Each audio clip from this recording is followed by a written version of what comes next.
The story of the Titanic is more than just a tale about a shipwreck. It is a story that has captured the world's imagination for over a century. When it was built, the Titanic was the largest ship ever created, a true giant of the sea. People called it the ship of dreams. They believed it was so strong and so well made that it could not sink. This beautiful ship represented a time of great change and new ideas. It was a symbol of human achievement and progress. A floating palace that promised luxury and safety on its very first journey across the cold Atlantic Ocean. The excitement for the Titanic's first voyage was felt all over the world. Newspapers wrote stories about its amazing size and its beautiful rooms. People from all walks of life booked tickets, eager to be part of history. For the wealthy, it was a chance to travel in unmatched style.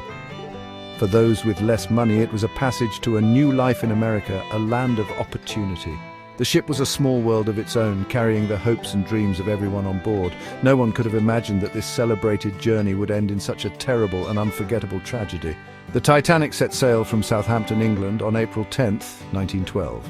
Its destination was New York City. For 4 days, the journey was smooth and peaceful. Passengers enjoyed the ship's many comforts, from swimming pools to elegant dining halls. But deep in the North Atlantic, a danger was waiting silently in the dark. An enormous iceberg, a mountain of ice, drifted in the ship's path. The collision was almost quiet, a slight shudder that many people barely noticed, but the damage was fatal, and the unsinkable ship began its slow descent into the icy water. Why do we still remember the Titanic today on July 23, 2025? It is because the story is filled with so much human emotion. It is a story of bravery, of fear, of love, and of loss.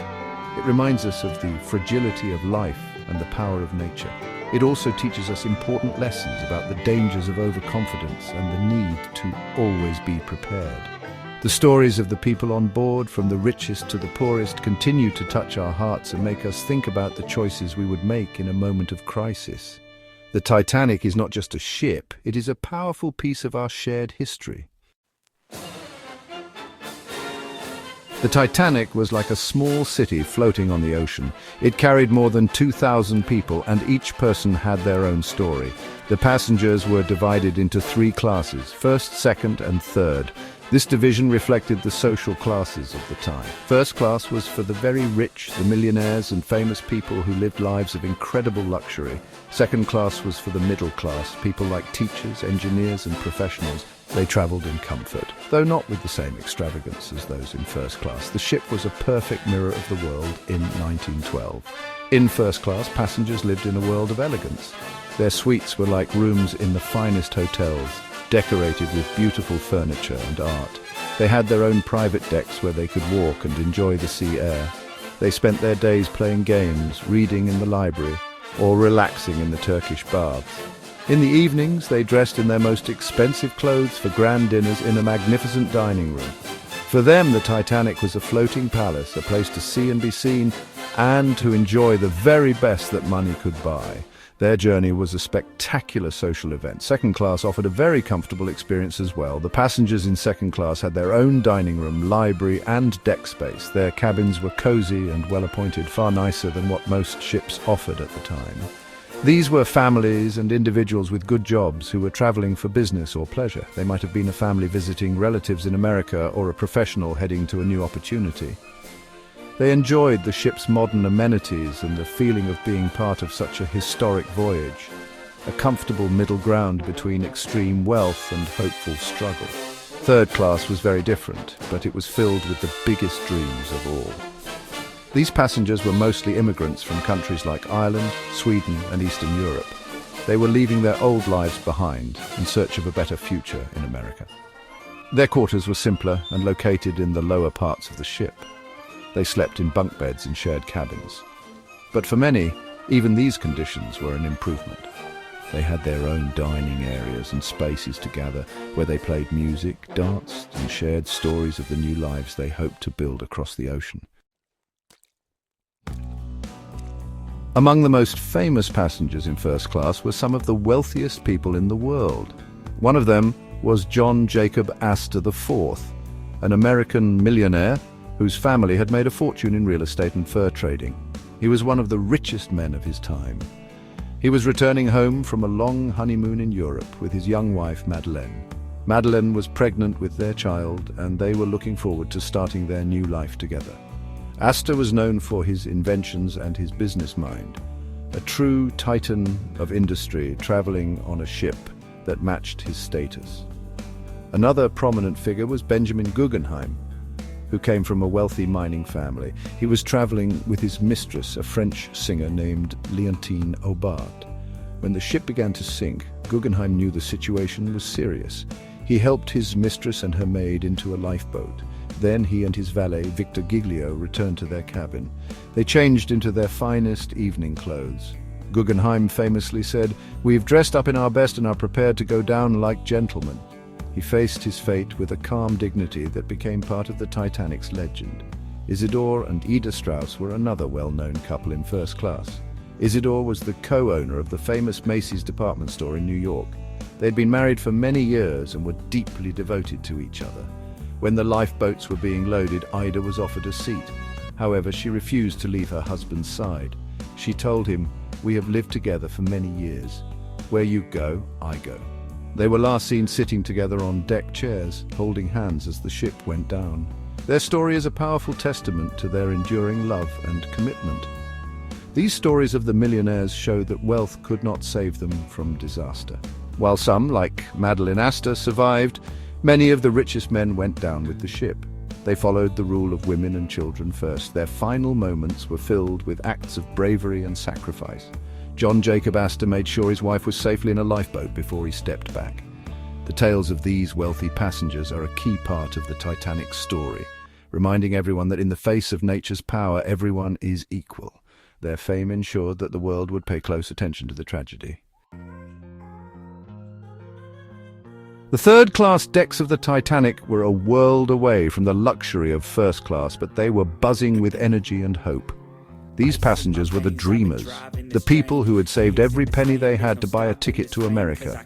They came from all over Europe seeking to escape poverty, political unrest, or simply to find new opportunities. For them, the Titanic was not a floating hotel. It was a bridge to a new world.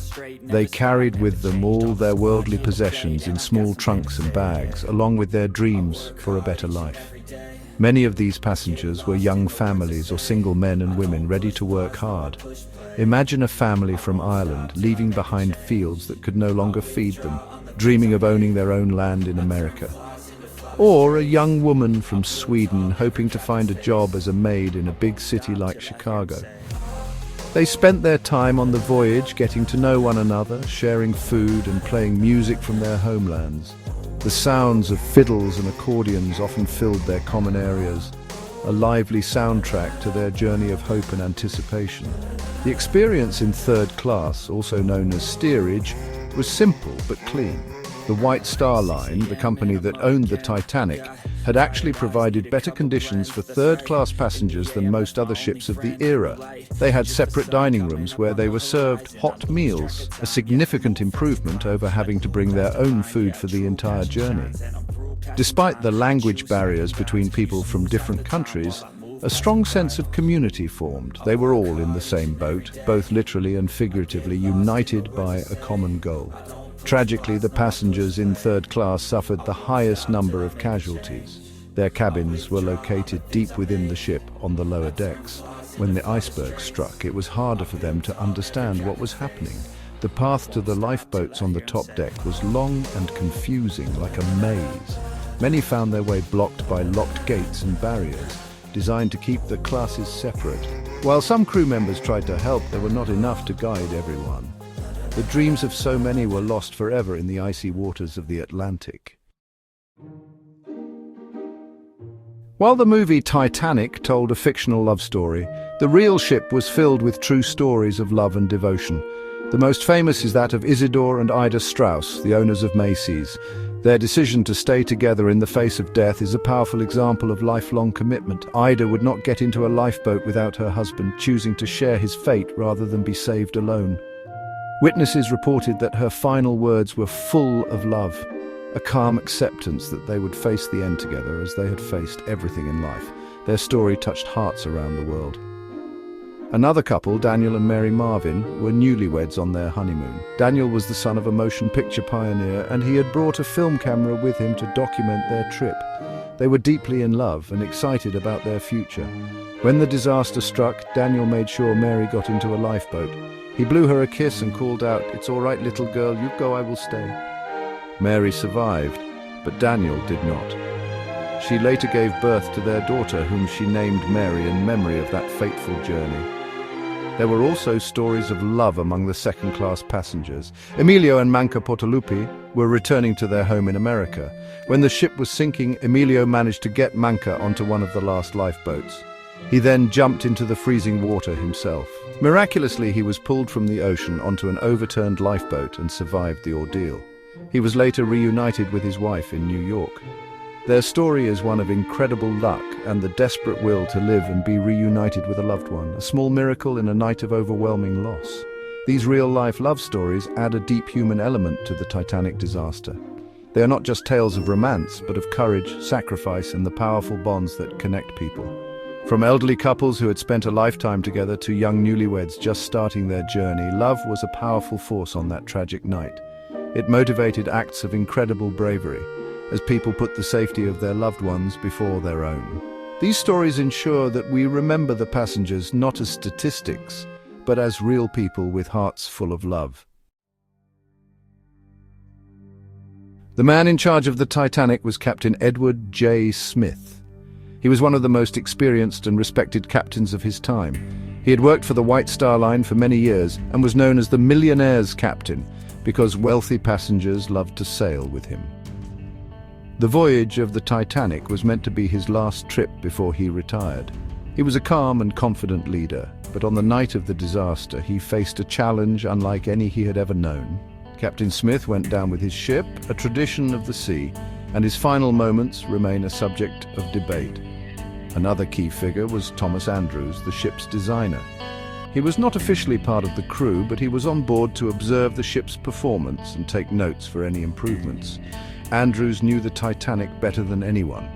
After the collision, he was the one who assessed the damage. He quickly realized the terrible truth. The ship had been fatally wounded and would sink in a matter of hours.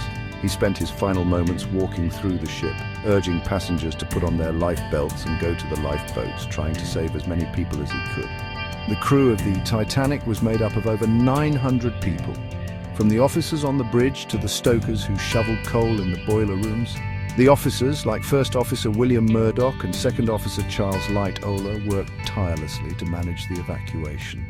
Lightoller was very strict about the women and children first rule, sometimes refusing to let men into lifeboats even if they were not full. He survived by clinging to an overturned lifeboat. The engine room crew, meanwhile, stayed at their posts until the very end, keeping the lights on so that the evacuation could continue. The bravery of the crew was extraordinary. The 8 musicians in the ship's band, led by Wallace Hartley, became legendary heroes. As panic began to spread, they gathered on the deck and played cheerful music to help keep the passengers calm. They continued to play as the ship sank, a final act of courage and duty. None of the musicians survived.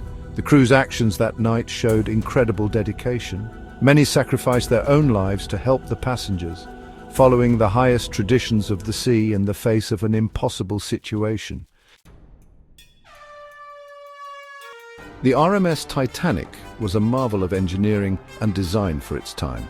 It was nearly 900 feet long, which is about the length of 3 football fields. It was as tall as an 11-story building. When it was launched, it was the largest man-made moving object in the world. The ship was built with 16 separate compartments that could be sealed off with watertight doors. This design feature was so advanced that it led people to believe the ship was unsinkable. Even if a few compartments flooded, the ship was supposed to stay afloat. This belief in its invincibility was a major part of its fame. One of the most famous features inside the ship was the Grand Staircase. It was located in the first-class section and was a true masterpiece of craftsmanship. The staircase was made of polished oak wood with beautiful wrought iron and bronze details. At the top was a magnificent glass dome that allowed sunlight to flood the area. On the landing there was a large, beautifully carved clock. This staircase was the social heart of the ship for the first-class passengers, a place where they would descend in their fine clothes on their way to dinner. It was a symbol of the ship's elegance and luxury. The Titanic offered its passengers amenities that were unheard of on most other ships. It had a heated swimming pool, a gymnasium with the latest exercise equipment, a squash court, and even a Turkish bath. There were multiple cafes and lounges where passengers could relax and socialize.